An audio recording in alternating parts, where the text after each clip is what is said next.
İnsan nedir? Kerem her sabah saat 6.30'ta uyanırdı. Alarm çalmadan birkaç saniye önce gözlerini açar, tavana bakardı. Bunu garip bulmuyordu çünkü uzun zamandır böyle yaşıyordu. Kahvesini hazırladıktan sonra pencerenin önünde dururdu. Kahve içmenin onun üzerinde hiçbir etkisi olmazdı ama herkes gibi yaşamak istediği için o da içerdi. Kahvesini içerken dışarı bakarak sokaktan geçen insanları izlerdi. Nedense insanları çok dikkatli izler, hep onlar gibi davranmak isterdi. Kendini bunu yapmak zorunda hissederdi. İşe giderken her zaman aynı yolu kullanırdı. Başka yollar bilmesine rağmen onları hiç kullanmazdı.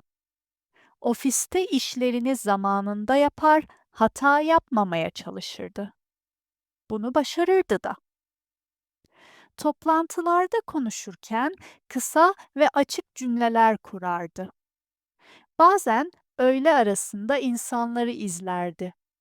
İnsanlar konuşur, güler, şikayet ederdi.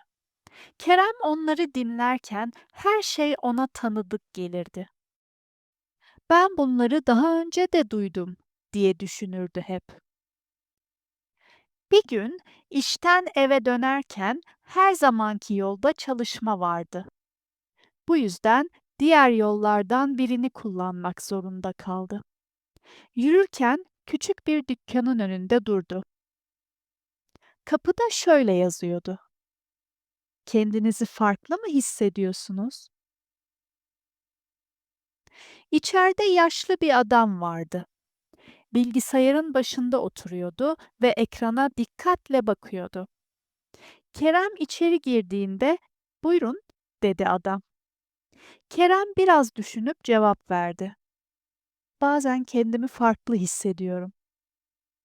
Adam anlıyor gibi başını sallayarak, "Bir test yapalım," dedi. Kerem, "Ne testi?" diye sordu ama adam, "Merak etmeyin, küçük bir test," diye cevapladı. Kerem sandalyeye oturduktan sonra ekrana bakmaya başladı.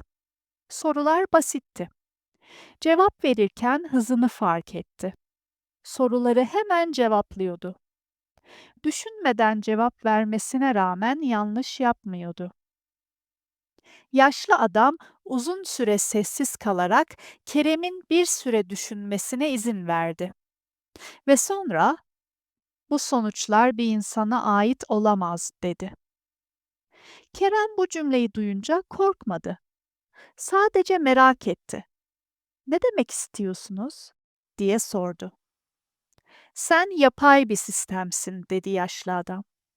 "İnsan gibi yaşıyorsun ama insan değilsin." Kerem sustu. Bir süre hiçbir şey söylemedi. "Yani ben robot muyum?" diye sordu ardından. "Evet," dedi yaşlı adam. Kerem bu yeni bilgiyle ne yapması gerekiyordu bilmiyordu. Dükkanda daha fazla kalması gereksizdi. Ücret ödemek isteyince, "Test ücretsiz. Herhangi bir ödeme yapmanıza gerek yok," dedi adam. Kerem teşekkür edip dükkandan çıktı. O akşam eve gittiğinde uzun süre koltukta oturdu. Televizyonu açmadı. Telefonuna bakmadı. Sadece oturdu.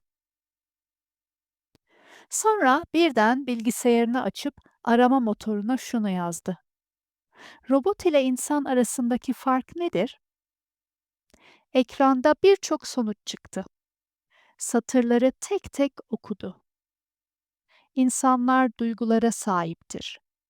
Robotlar programla çalışır. İnsanlar hata yapar."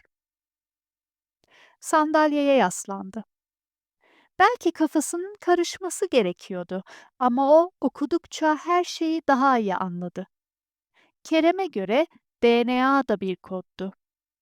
Ailenin çocuğa bir şeyler öğretmesi, okuldaki eğitim, ve hatta sosyal ilişkiler bile bir tür programlamaydı.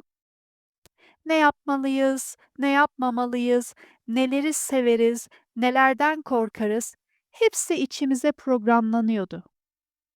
Belki robotlarla insanlar arasındaki fark küçücüktü. Ertesi gün Kerem tekrar aynı sokağa gitti.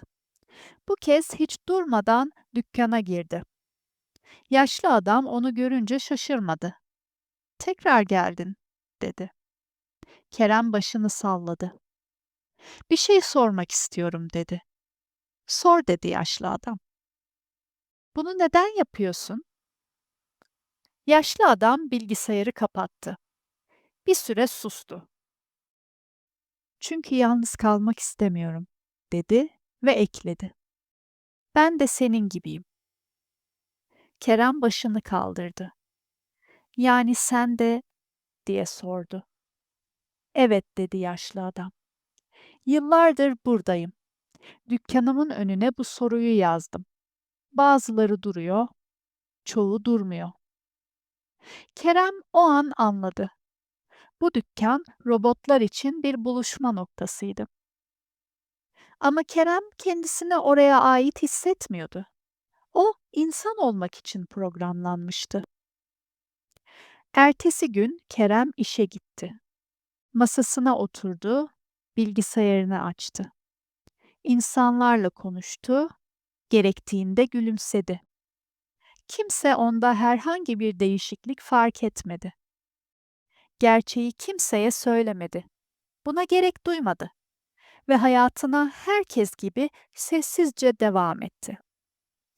Belki etrafında kendisi gibi davranan yüzlerce robot insan vardı, kim bilir?